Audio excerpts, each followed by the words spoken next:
Hello everybody. Today's topic is going to be the International Space Station.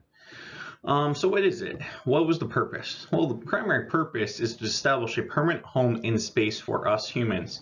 This will allow us to do continuous scientific research. Remember Skylab was up there for like a year or two, and then it came falling back. So we want something more permanent up there, which will allow us to expand our future space exploration.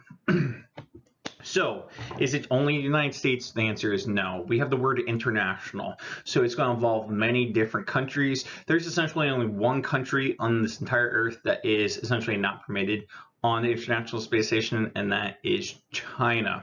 And we're going to talk about that on a future slide. So obviously here's some of the big ones involved. We have the United States, which is NASA. We have Roscosmos, which is the Russian Federal Space Agency. We have JAXA, which is Japan Aerospace Exploration. We have Canada. Remember, the robotic arm from the space shuttle was created by Canada. The robotic arms on the International Space Station are also created by our Canadian engineers. Those robotic arms are also used down here on Earth in nuclear reactors. So those robotic arms are very, very important. It allows us to do various tasks in space and move around. Remember, you can't swim in space, so these robotic arms can move people, it can move parts. And the last big agency is going to be the European Space Agency, also known as ESA. So we have Russia versus the United States during the Cold War. We have our Skylab. The Russians, their first 5 space stations are, in my opinion, disasters. They go up, they fall back down. They go up, they fall back down. And so Russians, they keep failing. Eventually, they do have their Mir space station up there for a very long time. So Mir 1 is up there. They get a lot of records for the Russians, but eventually Mir 1 is depleted. It falls back down. So the Russians start building Mir 2. Well, Americans also had their own idea called the American Freedom Station. So we're going to take these two primary big sections and we're going to combine them together. That means we will now have a modular base space station. We'll have a module, and they're going to be held together by trusses. So the American primary section is known as the USOS, and then the Russian section is known as the ROS. Other major modules include the Japan's Kibo experimental module and the European Columbus module.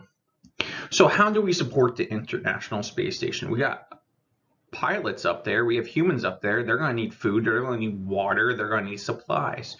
Well, and we also have to continue to build and maintain the International Space Station. The big workhorse for the International Space Station was the U.S. Space Shuttle. And if you remember back to our Space Shuttle missions, they are now retired. So the largest sections of the International Space Station was once again brought up by the U.S. Space Shuttle. The Americans have since replaced that with private industry. One of the biggest one is going to be SpaceX. SpaceX is usually launching their Falcon rockets, and we have a picture of a Falcon supply module up in space. These Falcon modules are actually robotic controlled and remote controlled down here on the ground. The Russians are going to continue to use their Soyuz rockets from the 1970s. They'll have more modern versions of the Soyuz rockets, but they're going to be Soyuz. So right after the U.S. Space Shuttle retired, Americans, we actually had to go to the Russians. We were like, hey, can we launch some stuff up on your Soyuz rockets? And I bet the Russians were like, sure, but it's going to cost you some money. And lastly, the other major launch vehicles is going to be the Europe's Ariane 5. Generally, Europe isn't launching the Ariane 5 from over in Europe. They're actually launching those rockets from down in South America. If you are closer to the equator, it's easier to get to space. It's going to be less costly as well. So Europe has a great advantage compared to Russia and the United States when launching rockets into outer space because of South America being close to the equator. So let's continue on with supplying the International Space Station. I told you that the United States, we retired that U.S. Space Shuttle, so we now have private industry. And this is something for you to think about. Should the U.S. continue to send supplies up there with U.S. tax money via government, Or should we constantly keep going out to these private contracts? And by the way, some of these private contracts are like $300, $500 million, and we get absolutely nothing in return. Like sometimes these rockets, such as the Virgin X Antares rocket a couple years ago, it exploded. That was like $300+ million of rocket and supplies that blew up, and then those supplies didn't get to the International Space Station. U.S. is still on the line to send up the supplies because we have humans up there. If we don't send supplies, the humans, they could die. So we had to essentially pay the Russians to send up supplies instead. Now, who's on the line there? Well, it's usually U.S. taxpayers. So is that good? Is that bad? Now, we do have innovation because NASA is awarding milestone contracts. In other words, if I build a part to a rocket, and once I have it complete, NASA might be like, oh, here's $1 million. Keep up the good work. And so we do have innovations. In other words, we have research and development. We are developing new technologies in space exploration. So there's pros and there's cons. If you want to do additional research on your own, go ahead. This was also going to be an in-class discussion.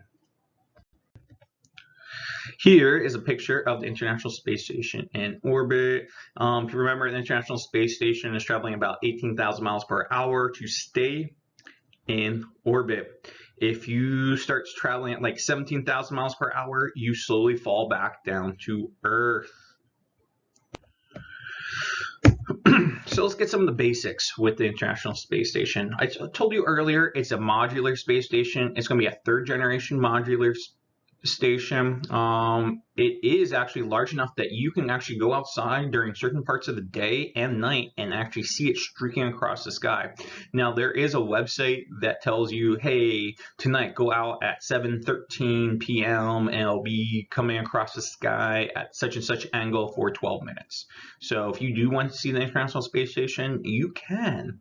It is going to be the 9th manned space station. The construction technically began back in 1998. It is technically in Earth's upper atmosphere. It's technically in outer space because it's above the Kármán line, but the Earth's upper atmosphere and magnetic sphere does give the International Space Station some partial protection from the sun. Once again, it's traveling very fast. I keep rounding that number to 18,000 miles per hour. I'm not trying to be so precise, like it's traveling at 17,323 miles per hour. Some days it travels a couple miles faster, some days it travels a couple miles slower. If they want to increase elevation or decrease elevation, all depends upon debris in their path. If something's going to be in their path, they either speed up or slow down the International Space Station. That means it goes all the way around the Earth about every 90 minutes. Once again, this is a modular space station, so each pressurized module is held together by trusses. Trusses are simply, some of them will actually have manned tubes in them. Some of them will be just pipes holding together the space station. Because it's modular, we can continue to add to it. We can add more solar panels, we can add more modules. So if we wanted to, we can make it bigger and bigger and bigger. Here is a detailed diagram of all the different various parts. If you notice, there are definitely a lot of solar panels. In the very center are the main sections of the USOS, the US orbital section, and then the ROS, the Russian orbital section, comprise generally the center. Coming off from the lateral sides, we'll have our European and Canadian and Japan experimental stations. Let's continue on. What do we call when the people go up there? We call them expeditions. Expeditions usually consist of 6 people. And if you notice in the bottom left picture, that's more than 6 people. I believe that was a total of 13 people aboard the International Space Station, and that only occurred when we had a full expedition crew on the International Space Station, plus a full space shuttle mission also docked with the International Space Station. That was a total of 13 people. Oh yeah, I told you earlier, basically international, basically it's all countries. Information is freely shared, The only one that's not is going to be China. And basically, Congress back in, if I remember right, it was like 2012, 2016 area. Uh, Congress basically said, hey, no, China's not allowed on board. They keep stealing our U.S. technology and patents. And that's continuing on to this day. So Congress is not too happy with China stealing our technology. So we're not going to allow them on board. Scientific experiments. I know my picture is covering up the cool flame. So the primary purpose is scientific. Like, how can we create new medicines? We can see them going from a liquid form to a solid form. We call that crystallization. So we can see how crystals form. We can develop new industry-based applications. Because it's microgravity, we're in a state of constant free fall. And these experiments can be done up in space that cannot be done down here on Earth. Some other cool experiments that we can do up there is like how plants grow. Plants technically have phototropism and gravitropism. Roots grow down toward the center of the Earth because of gravity, and plants grow upward toward the sun. But what happens if you don't have gravity? Where do the roots grow? And we find out that they grow essentially in all directions. My picture is covering up the fire. The fire on Earth like goes straight up from the candle, but up in space is like a little small ball. So gravity does influence a lot of different aspects that we take for granted down here on the ground. So how do we keep people alive up there? Humans, we need food, we need oxygen. So let's start with atmospheric controls. We have electron units, which are essentially chemical oxygen generators. Biological matter, same down here on the ground. How do we remove biological matter down here on the ground, also known as VOCs, volatile organic compounds? We're going to use charcoal. So the charcoal can remove methane and ammonia and other possibly bacteria. And then we have the Vostok that removes the carbon dioxide. That will be a Russian-based carbon dioxide filter. How about food? Well, food is going to be in these vacuum-sealed plastic bags. The astronauts, they'll have like, the bag will say chili, it'll say meatloaf, etc. They'll open them up, and a lot of astronauts like to put a whole lot of like hot sauce or something very spicy on the food, because your sensation of taste is actually two parts. Down here on the ground, as you eat something, you get your basic senses like sweet, sour on your tongue, but all that additional flavor is essentially the smell, the organic molecules going up from the back part, and actually you sniff it, and some of those molecules actually go up the back part of your throat. But that's not going to happen so freely in space. So therefore, once again, astronauts have a reduced sensation of taste in space. Hygiene. We take that for granted that you can take a shower. Taking a shower in outer space is actually kind of tricky. So a lot of the time they use rinseless techniques. You put your soap in your hair. You could add some water, but if you remember, if you put some water from your water bottle, some of the water is going to just be floating here, it's going to be floating here, it's going to go in all directions. Well, their filter system will suck that in just like a vacuum cleaner eventually. Same thing with stuff is just floating around, they'll eventually get sucked into the filter system. But we can't just have that going on constantly, just be a big mess. Additionally, they use edible toothpaste instead of like you brush your teeth and you spit it out. Well, they're gonna brush their teeth and like swallow it. Down here on the ground, technically you can swallow toothpaste as long as you don't swallow too much. If you swallow too much toothpaste, that could be very bad for you. Crew health and safety. And if you notice, I got a picture of the sun. The sun is essentially one of the most dangerous aspects because we have lots of energy coming off the sun. That energy is a form of heat. The heat travels through a vacuum, so we call it radiation. Once again, radiation is simply transfer of energy. Well, that radiation is more extreme up in space because down here on the ground we have our atmosphere and we have the full power of Earth's magnetic sphere protecting us from the deadly rays of the sun. If you go out there in the summer and you're exposed to a lot of sunlight, you'll get sunburn. Well, it's because that energy of the sun is slowly destroying the DNA inside your cells. Once the DNA is compromised, the cell dies. So that's what essentially sunburn is. The cell has died on the surface of your skin. Well, up in space, astronauts are being exposed to a whole years of radiation every single day. So that's going to impact obviously their skin, but it could impact their internal organs. So NASA is constantly doing human physiological studies, and doctors are constantly monitoring their status up there and when they return down here on Earth. So basically, usually what we say down here on Earth, the more radiation you're exposed to, the greater your chance of getting cancer. And that's not good. We don't want to get cancer. That would be a very slow, painful death. Additional major concerns besides normal radiation that's coming off the sun are these bursts of radiation, this burst of energy coming off the sun. That could be a solar flare. It could also be a CME, a coronal mass ejection. Both are very, very dangerous. When this happens, the crew has to fall back to the Russian orbital section, which has more radiation shielding compared to any other part of the essentially International Space Station modules. If you remember, a lot of this aerospace modular sections is like aluminum. Aluminum could offer you like very minimal protection. The Russian section is going to have a little bit more denser. It might even have lead plating to help protect you from that radiation. Well, what other crew health and safety concerns are there? Stress. Down here on the ground, someone gets in your face, you can walk away. International Space Station, you're trapped. And so we have a famous quote from a Russian cosmonaut.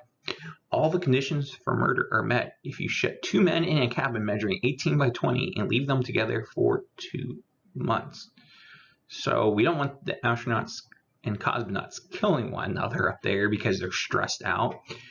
Same thing what we learned back in Skylab, where we had the astronauts essentially versus ground control. Ground control was like, you should be doing task 12 right now.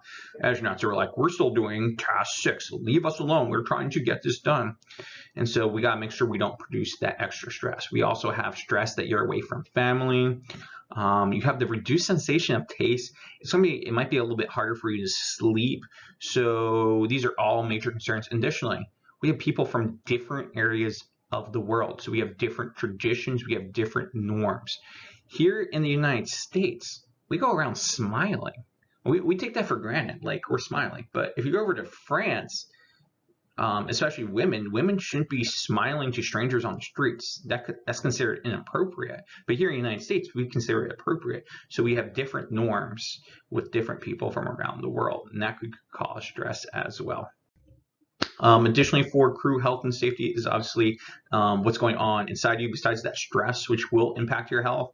The biggest things is essentially muscle atrophy. Basically, because you don't have gravity, which is resistance, you are actually slowly losing muscle mass. The osteo word means bone, so you could also be losing bone density. Fluid redistribution is a major concern, and we actually see that the longer that you're up in space, the larger your fluid redistribution occurs. Basically, Scott Kelly was up there for about a year. When he came back down here on the ground, parts of his body expanded like a sponge. And that was fluid redistribution. It could cause damage to your organs. It could cause, obviously, cellular damage as well. The slowing of the cardiovascular system. There's no gravity. That means your heart doesn't have to fight gravity, so it's easier for your heart to pump. If it's easier for your heart to pump, that your heart's a muscle, so your heart could start to shrink as well, and that's not good. You actually have a reduction in the production of red blood cells, which occurs in the bone with your decreasing bone density. That is a major concern. And you have a decreased immune systems, which most likely involves the fluid redistribution. We have a passive part of their immune system called our lymphatic system, which is basically like a giant filter system inside our body, so that would not be fully operational. So that means when these astronauts and cosmonauts come back from outer space, they're at increased risk of getting sick. Additionally, sleep. We take for granted that you can just go to sleep for like 6-8 hours to essentially recharge this and recharge your body. If you're up in space, you have to essentially strap yourself in. To some people down here on the ground can sleep. Like I personally can sleep and I won't move. If I go to sleep like this, I'll wake up like this. But some people, they like to move around normally. Well, if you can't be swinging around up in outer space because you have to tie yourself down, you might not be able to fall asleep as well. Now, personally, me, I can sleep like this, but I need white noise. I need a fan in the background. So you have to take that into account. You also have weird noises going on. Other astronauts could be up moving about that could keep you up. And once again, you're away from your family, which is a stress factor. That stress could also impact your ability to fall and stay asleep. With that stress, we have additional psychological disorders. Once again, we know that astronauts killing one another in space. So once again, we have doctors constantly monitoring their medical signatures, such as their heart rate, brain waves, etc. Continuing on with crew and safety, we talked about orbits several months ago. So we know that there's a lot of space trash up there, and that space trash is a hazard. If you look in the bottom left corner, we have something that's basically 1 centimeter wide hit a tile on the International Space Station. Well, look how much damage that caused.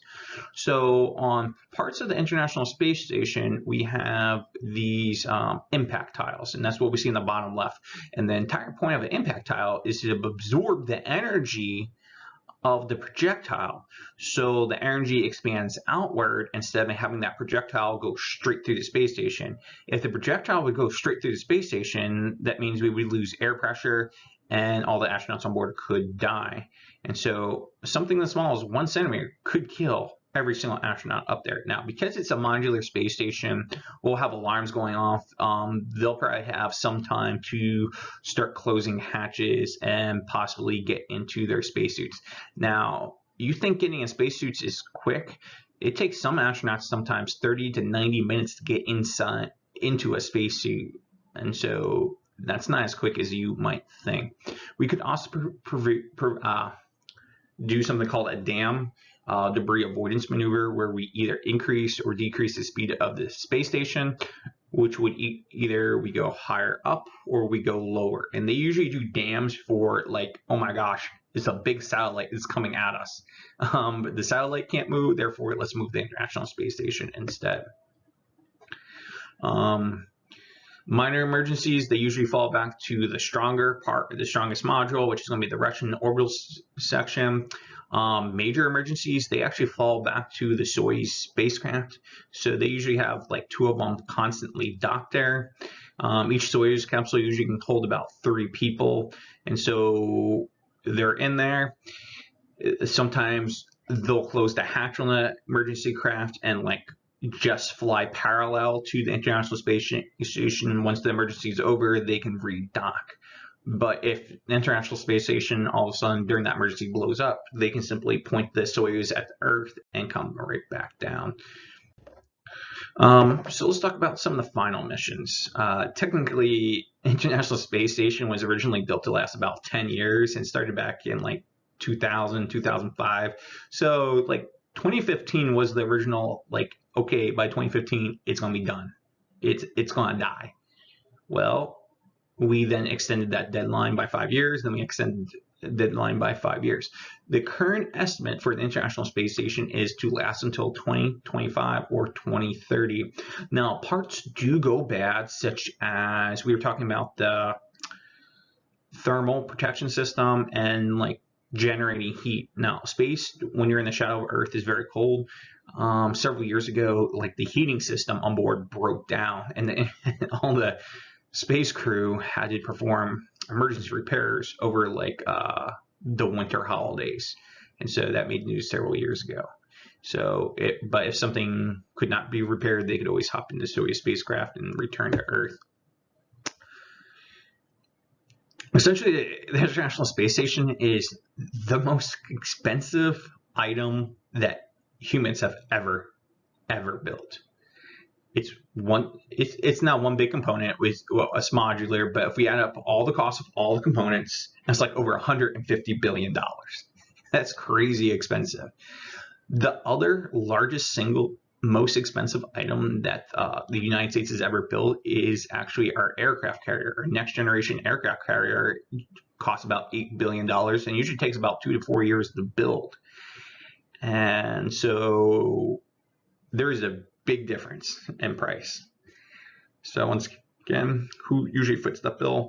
The United States generally foots a larger segment. We usually pay about 30 to about 40% of the International Space Station bill. Even though it's over 5 major space agencies involved, the United States were the ones with the major money, so we're usually spending the most amount of money on that.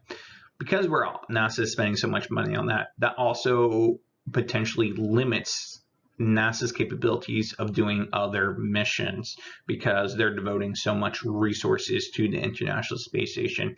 And that has been some critics that have been talking about the International Space Station as something that they bring up. How are we supposed to build a moon base if we're constantly maintaining the International Space Station?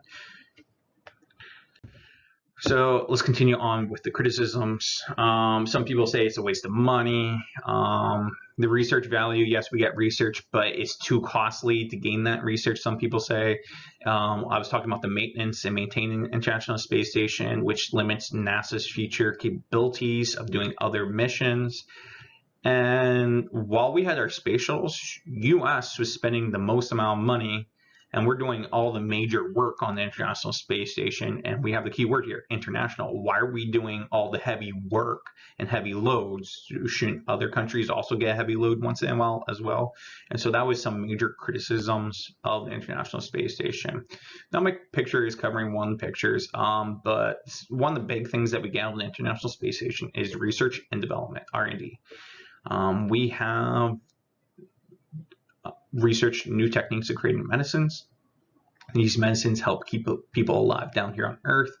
We also develop future industries, such as those impact tiles have military applications as well.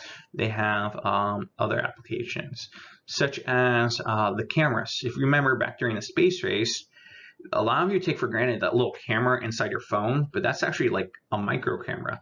Those micro cameras actually came from this space race. United States, when we landed on the moon, we can't have like this big camera that weighs like 500 pounds because we can't carry that to the moon. So we need to get micro cameras, and all that micro technology started back once again with the space race, and that continues with space exploration. To do these future missions, governments spend hundreds of millions of dollars, which develop new technologies, and those technologies eventually do come to us, the taxpayers and the rest of the world. Future space stations. We're on one of the last slides. We're almost done with the International Space Station. Currently, the United States, with the Trump administration, they have pretty much hammered out that we will have a future space station called the Lunar Gateway, part of the Artemis program, and we're hoping to get that up there in 2022. By having this Lunar Gateway, that will allow us to establish a moon base. Once we have a moon base, that's the next step is Mars. So some people are like, why can't we just go to Mars from here on Earth? If you remember, Earth has a lot of gravity, and with that gravity, it really greatly limits our capabilities of sending stuff in space. We have to send up load after load after load. But because the moon has less gravity, we can establish a foothold there, and because we have a foothold there, we could then launch easier out to Mars. So once again, the moon could be used as a stepping stone for us to get to Mars. Additional space stations, the Von Braun rotating space station is a commercial design. It's kind of interesting if you want to look that up. Basically, it's going to be a rotating space station because it will rotate. It will essentially mimic gravity via centripetal force. And so essentially hotels up in space. That's the idea. it would be very, very expensive. If you think about the International Space Station costs over $150 billion. So this commercial interest, they're probably looking for some major, major investors. That's a lot of money. And how are they going to maintain it? Well, commercial. So to go up there, it might cost you $10 million a night or something. And so that's probably only going to be for the very, very rich people. Essentially, initially, if they do it, they might be able to reduce the price over time. And because the United States were saying, hey, we want a moon base, the Russians are like, you know what, we want moon base now too. And so the Russians have a goal in 2030. All right, so that's the last line about International Space Station. If you have questions, just let me know.